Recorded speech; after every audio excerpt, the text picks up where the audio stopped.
शुरू करते हैं। Gaba sir, good morning. Pharma ही है या कुछ और रेडार पर आ रहा है? Good morning to you. और स्टॉक जो मैंने चुना है फार्मा क्षेत्र से वो है सन फार्मा। इसका सेटअप सही है। इस वक्त ट्रेड कर रहा है 1269, स्टॉप होगा 1260, ज्यादा नहीं। टारगेट होगा 1290 to 1300 zones. Sun Pharma, yes, ध्यान देना चाहिए। सन फार्मा पर ध्यान देना चाहिए। ये हो गई गाबा सर की पिक। शिवांगी जुड़ी है हमारे साथ। Shivangi, good morning. शिवांगी, आपकी पिक क्या रहेगी? Good morning. आज मेरे रडार पे है टाटा कंज्यूमर। स्टॉक जो है एक वीकली बेसिस पे ब्रेकआउट के बाद फॉलो अप बाइंग देखने को मिल रही है। इसमें एक अच्छे प्राइस वॉल्यूम सर्ज के साथ कल एक कंसोलिडेशन के बाद आज स्टॉक जो है वापस तैयारी कर रहा है अपमूव के लिए। तो यहाँ पे मेरी राय रहेगी कि हम खरीदारी करें। 1145 के टारगेट्स बनते हुए दिख रहे हैं 1070 के एक स्टॉक के साथ। ओके, राजेश सतपुते जी, आपका ट्रेड क्या होगा? सर फार्मा पे है और अगर मुझे एक चुनना है then I would like to go long in Aurobindo Pharma. कल भी इसको रिकमेंड किया था, उसी को रीइटरेट कर रहा हूँ। 1100 का स्ट्रॉन्ग बेस है और 1100 के हिसाब से देखें तो इसका स्टॉप लॉस बनेगा करीबन 1095 का, और जो टारगेट सेट करना है हमें for the day that will be 1150। Okay, आज फार्मा दिवस है राजेश जी। सिर्फ आप ही की नहीं, सबकी निगाहें फार्मा पे ही टिकी हैं। आपका कॉल हो गया अरविंदो फार्मा।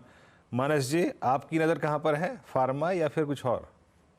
देखिए, फार्मा पे तो नजर है। मॉर्निंग में मैंने फार्मा दिया था और अभी भी बहुत सारे फार्मा स्टॉक्स डिस्कस हो चुके हैं। अगर हम फार्मा के अलावा अगर बात करें तो आई थिंक एसबीआई लाइफ पे भी ध्यान दिया जा सकता है।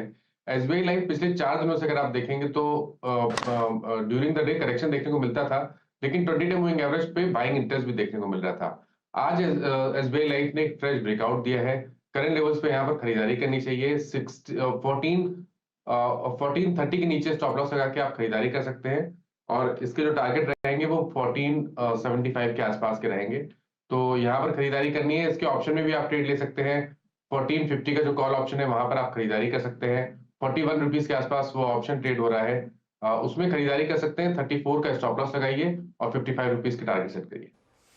ओके, इप्का लैब्स लेकर आइए एक बार। आज फार्मा में मोमेंटम है और थोड़ा कोशिश यही कर रहे हैं कि थोड़ा ये मोमेंटम पकड़े जा सके यहाँ पर और कुछ ट्रेड्स बन सकें इधर।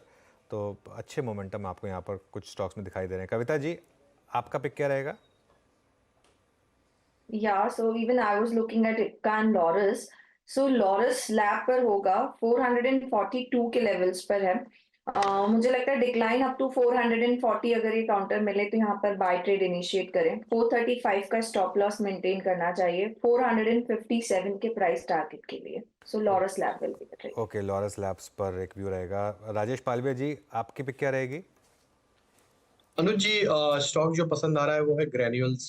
स्टॉक में देखें तो एक अच्छा ब्रेकआउट यहाँ पे ऑलरेडी देखने को मिला और जिस तरीके से कंटिन्यूटी बनी हुई है यहाँ पे एक अप ट्रेंड की, हमें लगता है ग्रेन्यूल्स को यहाँ पे बाय किया जा सकता है। अपसाइड के टारगेट यहाँ पे जो आ सकते हैं वो करीब होना चाहिए 435 440 की तरफ। स्टॉप लॉस रखेंगे 420 के आसपास। सारी हुई। ओके, ग्रेन्यूल्स भी हो गए यहाँ पर। पूरा फार्मा, अच्छा कहने में बड़ा अटपटा लगेगा लेकिन दवा और दारू दोनों भाग रहे हैं। हालांकि जो पक्ष मजबूत होना चाहिए वो कमज़ोर है। यूनाइटेड ब्रेवरीज इस वक्त चल रहा है 1808 पर। मैं इसलिए मार्क कर रहा हूँ क्योंकि ये इसका ऑल टाइम हाई है। जी हाँ, आपके स्क्रीन पे यूबीएल का ये प्राइस ऑल टाइम हाई है। राजेश पालवी जी, जरा हल्का सा रीड कीजिएगा। जो इसने एक स्विंग हाई काटा अभी 6 दिसंबर 2022 का, नवंबर 2021 का, दोनों काट गया। ये यूबीएल पे आपका टेक राजेश पालवी जी, ऑल टाइम हाई।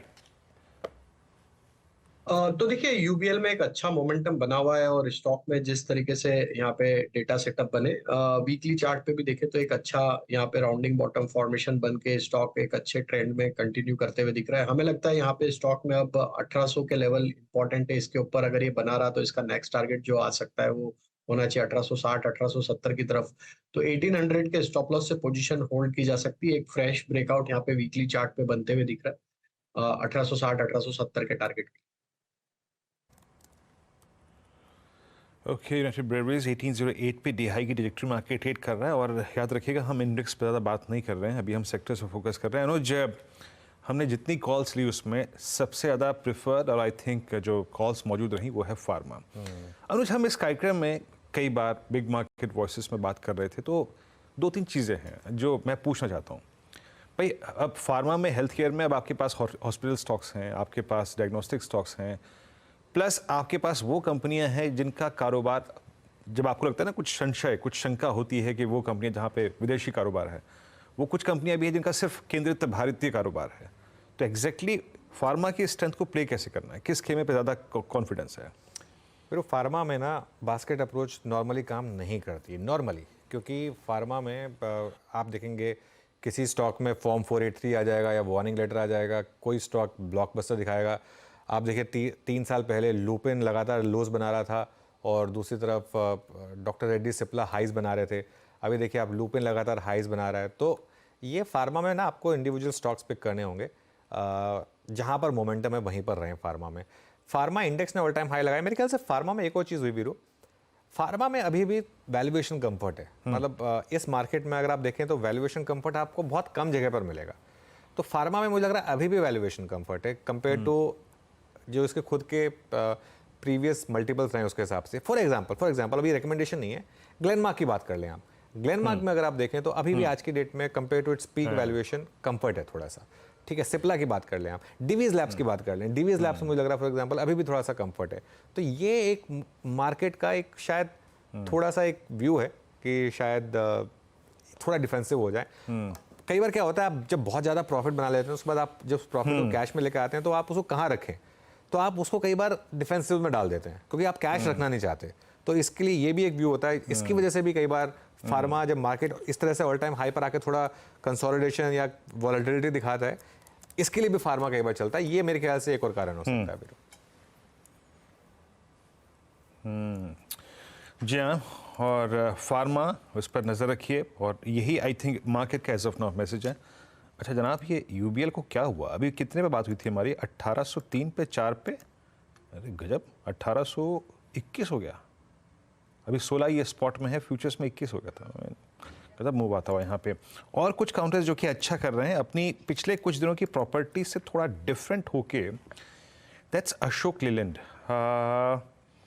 शिवांगी जरा अशोक लेलैंड को देखिएगा 190 पे। आई थिंक उस दौर में जब M&M, उस दौर में जब टाटा मोटर्स बहुत अच्छा कर रहे थे, बजाज ऑटो, हीरो मोटोकॉर्प अच्छा कर रहे थे, मैं कोई कंपैरिजन नहीं कर रहा हूँ, बट उस दौरान में इसने अपने 200 डेमा को छुआ। बट लास्ट 10 दिन एक कंप्लीट सरप्राइज पैकेज था, और जिस तरीके से ये अपने ऑल टाइम हाई को बाइसेक्ट कर रहा है, आपका व्यू क्या है शिवांगी इस पर इस वक्त 188.75 पर?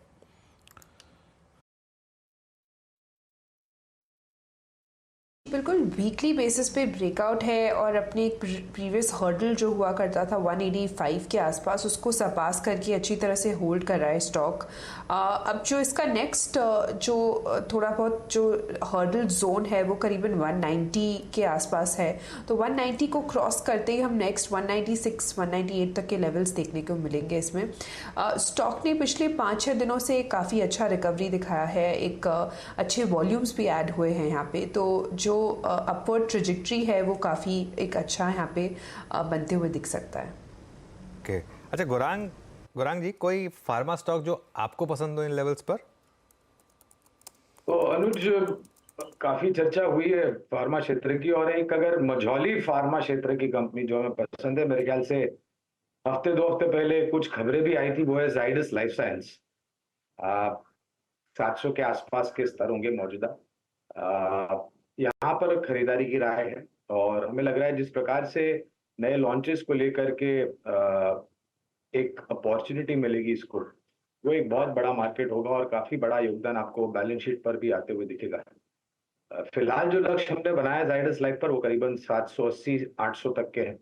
अब लॉन्चेस सकारात्मक तरीके से हुए और योगदान अच्छा आया बैलेंस शीट पर, तो जाहिर है ये लक्ष्यांक को हम ऊपर की तरफ साथ देंगे। ओके अच्छा, 2 स्टॉक्स लेकर आइए जरा गाबा सर, दोनों पर नज़र रखिएगा, आरबीएल बैंक और बंधन बैंक। और दोनों में मुझे थोड़ा सा ट्रैक्शन नज़र आ रहा है। ये है आरबीएल बैंक डे हाई पर, और बंधन बैंक जो सुबह हमारी स्पॉटलाइट में भी था, ये भी डे हाई पर। गाबा सर, दोनों में से कोई स्टॉक पसंद आ रहा है आपको? आरबीएल बैंक बाई मोड पर है, ट्रेड कर रहा है 287 पर, स्टॉप लगाना चाहिए 285, सिर्फ 2 रुपए। टारगेट करीब 290 पार कर लेगा, 92 93 भी जा सकता है। रही बात बंधन बैंक की, यहां पर 3-4 दिन से एक अप मूव मिल रहा है और आज का मूव बेटर है। तो बंधन बैंक और दोनों में से सिर्फ एक चूज करना पड़े तो मैं बंधन बैंक यूज करूंगा। ट्रेड करा है 245-46 के आसपास, स्टॉप का करीब 243 का। ऑन द अपसाइड जो टारगेट है 250 252 नजर आते हैं। तो दोनों ही सेटअप अच्छे हैं। बंधन बैंक स्लाइटली एक एज है, बंधन बैंक। बंधन बैंक में स्लाइटली एज है। अब फार्मा में एक और स्टॉक ऐड हो रहा है, डॉक्टर रेड्डीज। यहाँ पर आ रहा है मोमेंटम अब इस समय। तो आज थोड़ा सा मोमेंटम फार्मा में ही है और ठीक है, अच्छा खासा मोमेंटम है। अच्छा, एक और स्पेस जहाँ पर कल मोमेंटम था वो थे कुछ city gas stocks. Gujarat gas लेकर आइए एक बार जरा। गुजरात गैस में फिर से एक बार मोमेंटम बन रहा है। ये देखिए डे हाई पर इस समय ये स्टॉक। कविता जी, नज़र गई क्या आपकी इस पर? गुजरात गैस एक्चुअली मेरी नजर अभी केमिकल स्टॉक्स पे थी। सो गुजरात गैस 490 के लेवल पर है और एक अच्छा खासा आई बिलीव मेरा सिस्टम पॉज देख रहा है। इफ इट इज 490 ओनली, पिछले 4 दिन से अच्छे खासे मोमेंटम में है एंड आई बिलीव ये जो रैली है वो एक्सटेंड होते हुए दिख सकती है। 499 का नेक्स्ट लेवल आते हुए दिखता है। अंटिल काउंटर 479 के लेवल के ऊपर मेंटेन है। यहाँ पर आप अपनी पोजिशनिंग में रह सकते हैं। ओके, अच्छा, कल सुबह सुबह हमने इसी टाइम पर स्पॉट किया था GNFC और आपको याद होगा कल F&O का टॉप गेनर बना था ये स्टॉक। और आज फिर से इसी टाइम पर इसमें एक और फ्रेश ब्रेकआउट के यहाँ साइंस आ रहे हैं। यहाँ पर मानस पकड़ा जाए स्टॉक को फिर मोमेंटम में? तो देखिए, एक बहुत ही बढ़िया मूव कल देखने को मिला था और अभी भी स्टॉक में जो ट्रेंड है वो काफी पॉजिटिव बना हुआ है। तो करंट लेवल्स पे भी आप एक ट्रेड ले सकते हैं। केवल 2 दिनों का ट्रेड होगा। करंट लेवल्स पे खरीदारी करिए। 792 का आपको स्टॉप लॉस लगाना है और 825 रुपए की टारगेट GNFC में आपको देखने को मिल सकते हैं। 92 का स्टॉप लगाइए यहाँ पर। ये कल का हाई था करीब करीब 808 के करीब और आज सुबह भी जो इसने सपोर्ट लिया अपने VWAP पर, मतलब वॉल्यूम वेटेड एवरेज प्राइस जो है वहाँ पर सपोर्ट लेकर भागा ये, तो एकदम से मूव आया इसमें। राजेश पालवे जी, आपके रेडार पर कोई केमिकल या फर्टिलाइजर स्टॉक फिर से यहाँ पर मोमेंटम बन रहा है? तो देखिए, कैश सेगमेंट में तो काफी स्टॉक्स यहाँ पे मोमेंटम में है और हमें लगता है कि यहाँ पे अब जो स्टॉक को फोकस करना चाहिए वो है यूपीएल में भी देखें तो एक अच्छा बेस बिल्डिंग एक्टिविटी यहाँ पे हुआ है और स्टॉक में जिस तरीके के डेटा बने हुए हमें लगता है ये स्टॉक भी एक अच्छे मोमेंटम के लिए रेडी होते हुए दिख रहा है। 600 के ऊपर अब फ्यूचर्स ट्रेड करते हुए दिख रहे हैं। अगर ये 600 के ऊपर अब सस्टेन रहा तो इसका नेक्स्ट टारगेट 625 630 की तरफ आते हुए दिख सकता है। तो ये भी एक स्टॉक बेस बना के अब स्टॉक एक रिकवरी के ट्रेंड को कंटिन्यू करते हुए दिखेगा। स्टॉप लॉस यहाँ पे रखना होगा ट्रेड का करीब 594 के आसपास। जी, आप यूपीएल की बात कर रहे हैं, आप RCF को देखिए, आप डे हाई पर, और ऐसा भी नहीं कि थोड़ा बहुत, मैं भी जिक्र कर रहा था ना इस स्टॉक का, डे हाई पर वर्टिकल राइज, ये देखिए 7 रुपये 30 पैसे ऊपर, 4.5% ऊपर। आप एक बार NFL लेके आइएगा यार प्लीज़। NFL तो मेरे ख्याल से मेरी कुछ देर पहले इसकी रीडिंग कर रहा था मैं, NFL तो डे हाई पर है प्लस शायद ये 104.90 पे मल्टी ईयर हाई। इनफैक्ट इसने अभी अभी सितंबर 2011 का हाई क्रॉस कर दिया, यानी डेकेड हाई है। डेकेड भी क्या हो गया, ऑलमोस्ट अगर आप देखें 12 साल हो गए। राजेश सतपति जी, NFL RCF पे आपका कोई टेक, एंड स्पेशली जो लोग डिलीवरी पे काम करते हैं जिनका आज ब्रेकआउट मिल चुका है, ये कहाँ तक जा रहा है stock? Virendra ji, NFL national fertiliser limited, इसका जो चार्ट है, यानी अगर आप थोड़ा पोजिशनली थोड़ा वक्त दे, मुझे लगता है इसका जो टारगेट अनफोल्ड हो रहा है वो है 120 का, 120 121 का। तो सलाह यह है कि यहाँ पे अगर आपके पास पोजीशन है तो आप इसमें बने रहे 120 के टारगेट के लिए, क्योंकि 100 का फ्रेश ब्रेकआउट है। आपका स्टॉप लॉस होगा 97 का। जी, तो पूरी कहानी आज जनाब केमिकल्स, फर्टिलाइजर्स और फार्मा की है। अच्छा मूव मिलता हुआ यहाँ पे, और वो जो सन फार्मा की प्रकाश सर की पहली कॉल थी 1288 पे डे हाई पर आके ट्रेड करते हुए, आज पहले ने हमारा अच्छा काम ये किया कि मोमेंटम को ग्रिप कर लिया शुरू में ही, और वो मोमेंटम एटलीस्ट आपको शुरुआती स्टेबल्स पे, जब इंडेक्स कोई रेंज नहीं आइडेंटिफाई कर पा रहे हैं, मतलब एक डिसाइसिव मूव नहीं ले पा रहे हैं, फार्मा ने अच्छा मूव ले लिया।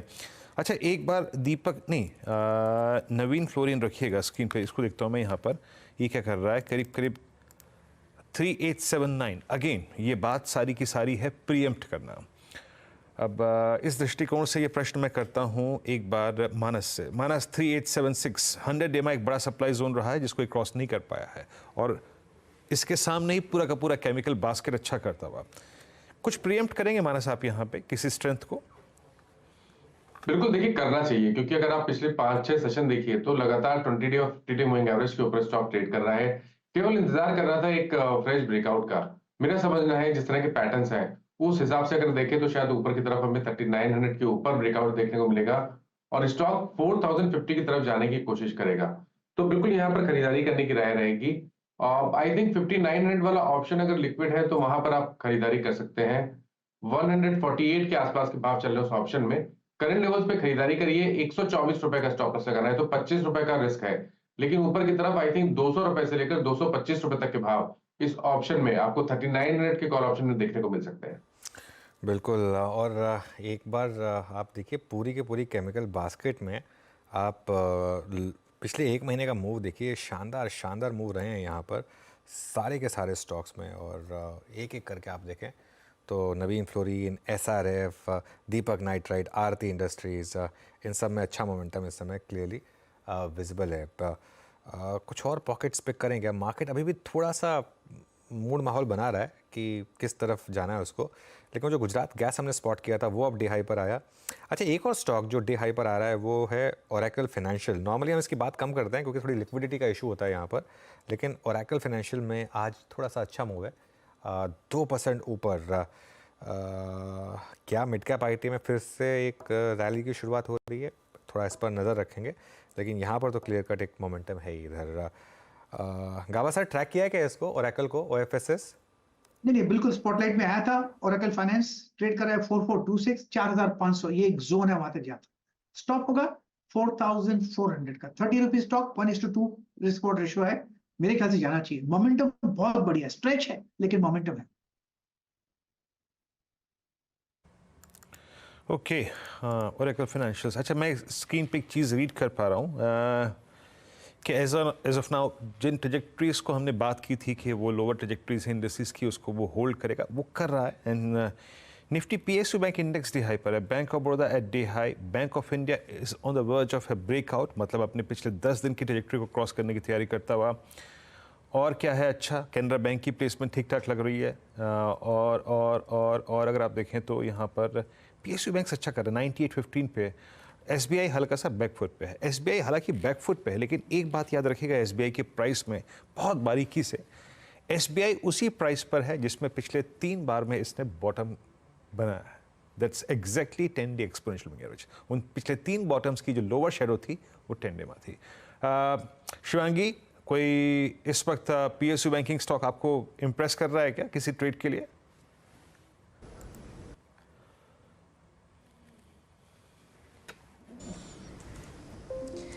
जी, PSU बैंक में अगर हम बात करें तो स्ट्रेंथ जो है वो कंटिन्यू होते हुए दिख रही है। बैंक ऑफ बड़ौदा एक ऐसा स्टॉक है जो काफ़ी पॉजिटिव लग रहा है फ़िलहाल। हम देख रहे हैं कि ये स्टॉक जो है कंटिन्यूसली एक अपवर्ड स्लोपिंग चैनल में रहा है और अपने की एक्सपोनेंशियल मूविंग एवरेज को भी रिस्पेक्ट कर रहा है। एक पॉजिटिव डाइवर्जेंस देखने को मिल रहा है RSI फ्रंट में, तो यहाँ पे जो ये स्ट्रेंथ है वो कंटिन्यू होते हुए दिखेगी। SBI में थोड़े आउट परफॉर्मेंस ज़रूर है, तो यहाँ पे बैंक ऑफ बड़ौदा में हम प्ले कर सकते हैं 243 के लेवल्स के लिए और 230 के एक स्टॉप को ध्यान रखते हुए। बता दें कि मनी कंट्रोल पर दिए गए विचार एक्सपर्ट्स के अपने निजी विचार होते हैं। वेबसाइट या मैनेजमेंट इसके लिए उत्तरदायी नहीं है।